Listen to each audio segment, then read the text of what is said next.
Well, the CM Punk possibly coming back to AEW news has definitely been dominating the wrestling news lately.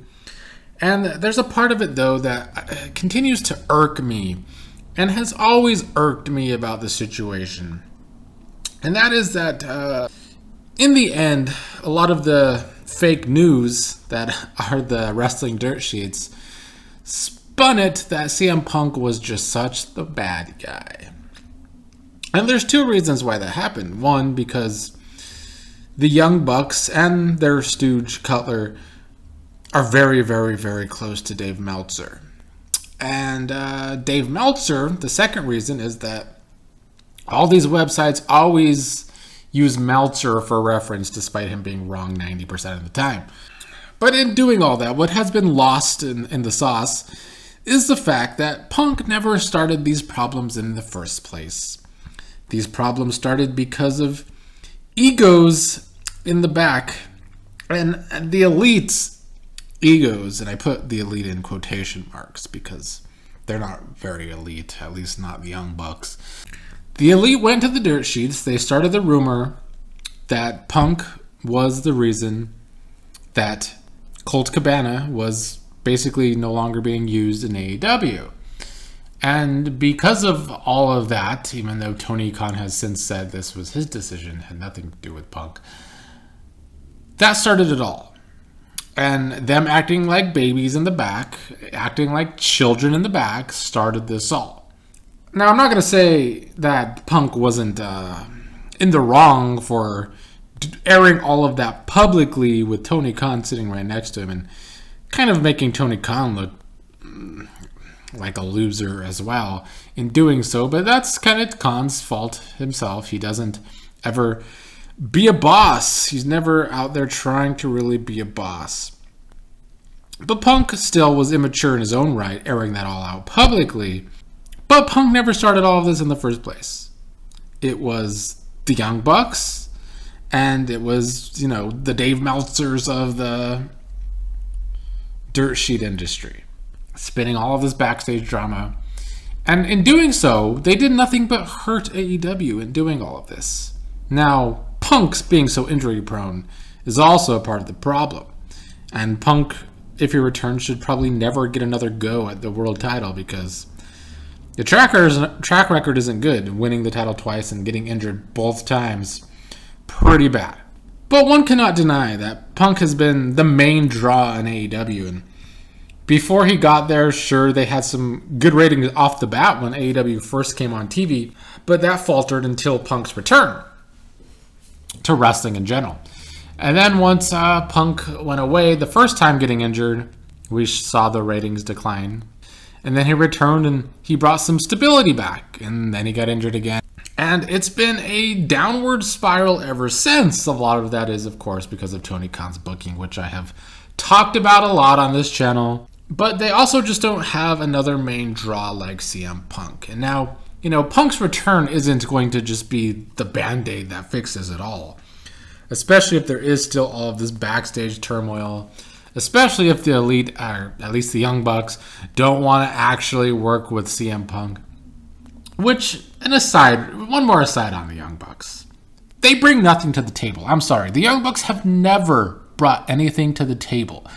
The only thing they've ever accomplished is making indie wrestling the sad state of affairs it is now, where nobody sells a move, and that's supposed to get everybody over. But it only gets people over to the smallest amount of fans in the pro wrestling fan base.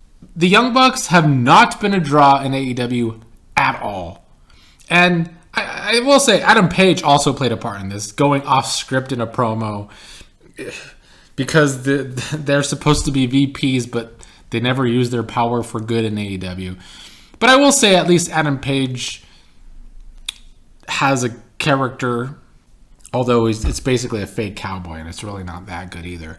But the Young Bucks have nothing going for them. The Young Bucks have not drawn a dime in mainstream pro wrestling. Kenny Omega is the only person in the elite that still has that potential. And I do believe that Omega would actually one day work with CM Punk. But the Young Bucks, they're a lost cause. No, even though it would make AEW better if that was the story, CM Punk and FTR versus the Elite. The Young Bucks seem to not want to do that because they don't know how to draw. They don't care to draw. They don't care if that even would make them possibly more money. You know, you grow the business, you can make more money, but for some reason, they are part of that modern day wrestlers that don't see that.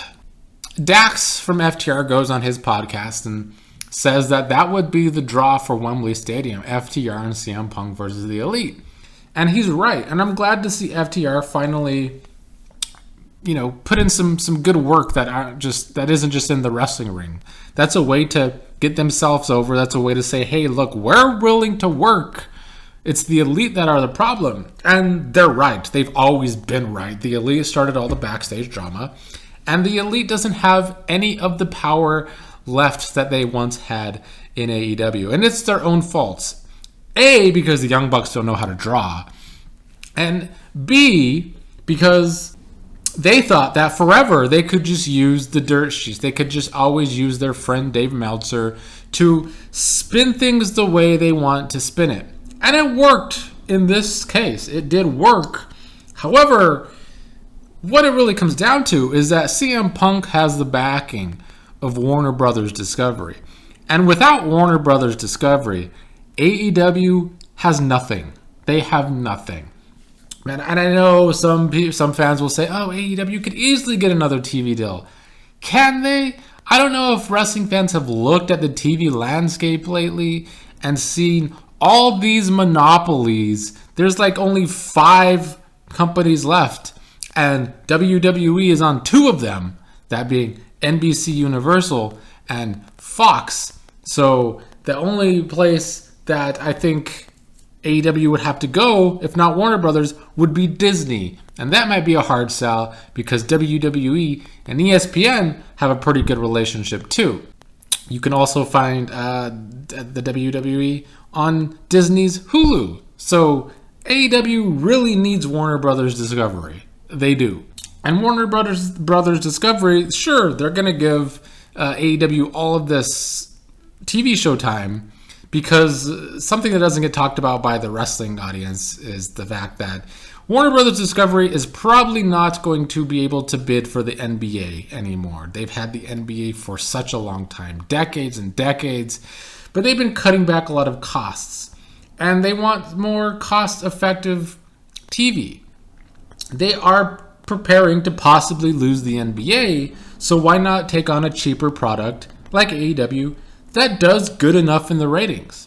Why not? It's a good endeavor. They don't have to pay Tony Khan a whole lot of anything. Tony Khan does not care about making a profit. He's a billionaire. That's why AEW bleeds money. He's fine spending money and never making a profit. This is his baby, and he doesn't care how much money he has to lose. So of course Warner Brothers Discovery is going to take advantage of that. So if Warner Brothers wants CM Punk back, AEW has no choice but to bring CM Punk back, because the one thing AEW does need, despite all of Tony Khan's money, is Warner Brothers Discovery, a place to have their TV shows. And so I see all this news that maybe it's going to be a split house, that's going to be split shows. The CM Punk's going to be on the new Saturday show, and the Elite will be left on Dynamite. I have a hard time seeing this actually being a real split, because you have 2 separate companies owned by Tony Khan, AEW and ROH, and that's not even split. That bleeds over. So I don't know how this is all going to happen. I don't know if Tony Khan's actually going to be able to be a leader and take control of his company and just tell people backstage he's the boss and they better start listening to him. I don't know what he's going to do, but he better do something. I know what he is going to do is probably flop with his booking for CM Punk's return. A feud with CM Punk and Jericho is rumored, and that could be entertaining for a little while. But even if there was to be a feud between CM Punk and FTR versus the Elite, would Tony Khan even put in the effort to make that storyline come across on television? Because so far it's only happened behind the scenes, and so far it's only been talked about in the dirt sheets. So he would actually have to put the effort and not be a lazy booker for once and paint the picture for a bigger audience. And I just don't know if Tony Khan is capable of doing that. He's shown lately that he is not capable of booking compelling television. So CM Punk isn't going to be the quick fix Band-Aid, but at least it has people talking about AEW again. And at least it gives them a shot to gain some more momentum because they've been spiraling downward for a half a year now.